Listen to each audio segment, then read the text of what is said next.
Hello everyone from Ali at 11th House Wellbeing and from my dog who's just woken up. Edgar, show your face. Hello. So, welcome to our usual Carnegie House Wednesday appointment.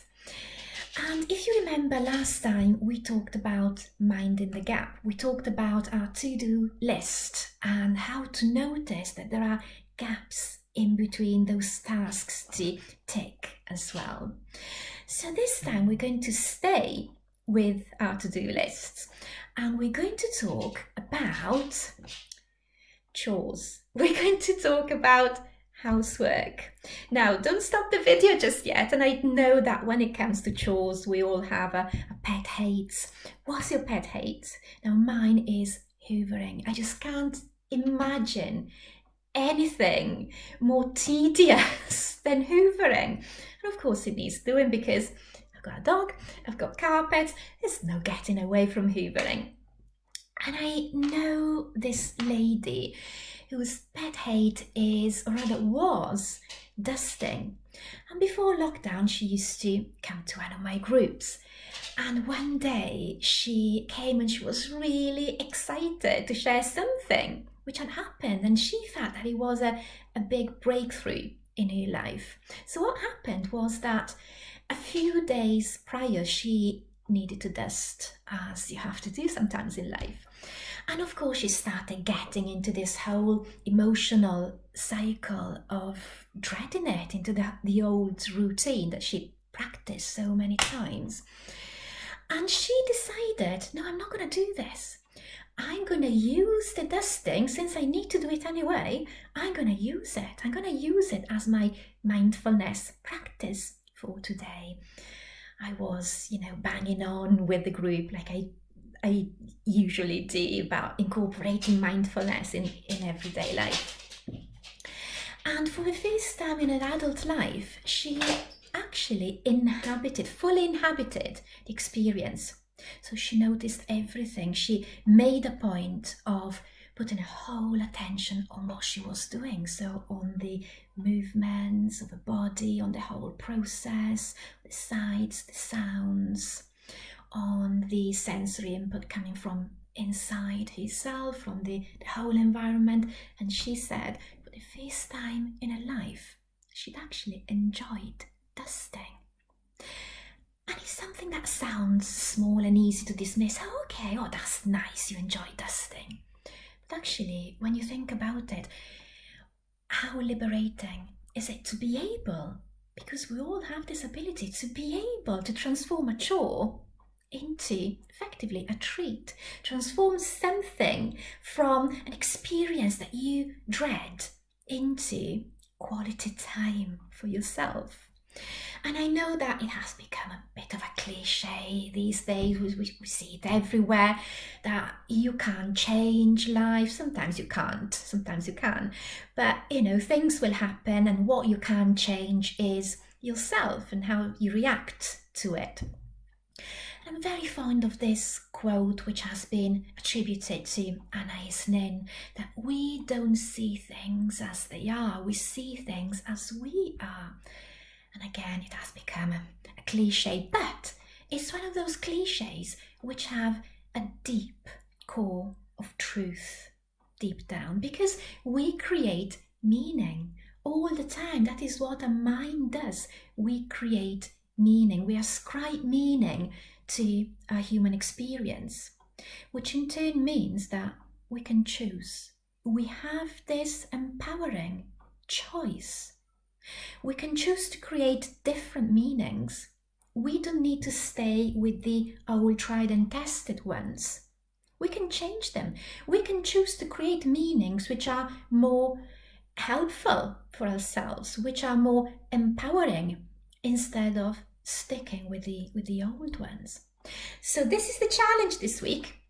This is the quick and easy everyday mindfulness challenge.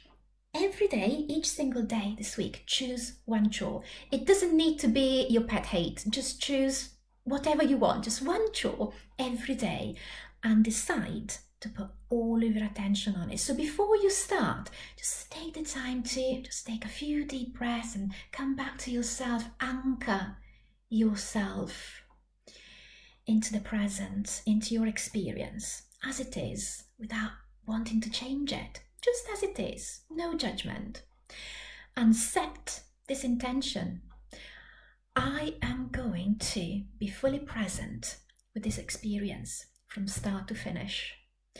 And as you go about your task, your chore, notice everything. Notice all of the sights, the sounds, the feelings, touching, any smells, any tastes involved in this. Use as much of your sensory input that you have available as you can. And see if you can bring that attitude of curiosity to it that we talk about in mindfulness, that interest, that curiosity. And you might have your own strategy to do this. We all develop our own strategies. Now, my strategy is I pretend I'm an alien. I'm an alien. It is my first day on Earth. So that means that everything is new. And of course, if everything is new, this is how people on Earth do this. I might be doing the dishes. I would notice everything. If it was the first time doing the dishes, I would notice the water on my hands. I would notice the temperature. I would notice the weight of the dishes. I would notice what they feel like when they're dirty, when they're clean.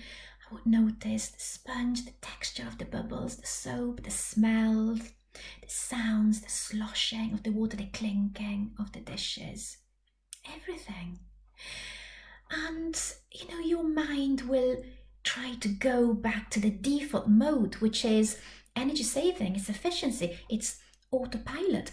And you will notice that very probably you will start thinking about other things. You will start automatizing what you are doing without noticing it, thinking about other things. And when you notice that, you're already back in the attitude of mindfulness. You're already back in mindfulness mode because you have noticed. So just thank your mind. Thank you for the input. Thank you for all these suggestions, mind. I am now going to exercise my choice again to go back to my task and go back to noticing. And something else that might happen is judgment. This is so boring. I can't wait to finish. How am I gonna go through all of this? I'm never gonna get to the end of this. So this is also part of your experience. This is also this judgment, all these thoughts are something that you can also notice. This is part of what is happening right now. So acknowledge them and then again, exercise your choice to come back to the task. When you have done, also take the time to really enjoy the result. Look at that, I've made a real difference, and give your brain that nice boost, that nice reward. And this is what keeps you coming back to an experience, to a task. So this is the challenge. And let's see how it goes for you. Let's see if you notice anything, if anything changes for you. You might even notice that with time, this chore, your pet hate, might actually transform into something that you look forward to. That was actually my experience with ironing. Ironing is not my pet hate anymore. I'm working on hoovering now. So see how it goes for you. Right, this is me done for today. And best of luck with your challenge. And I really hope that I will be able to see you in person soon. Who knows when we'll be allowed to physically meet again. But until then, please stay safe and I'll see you next time. All the best. Bye. Bye-bye.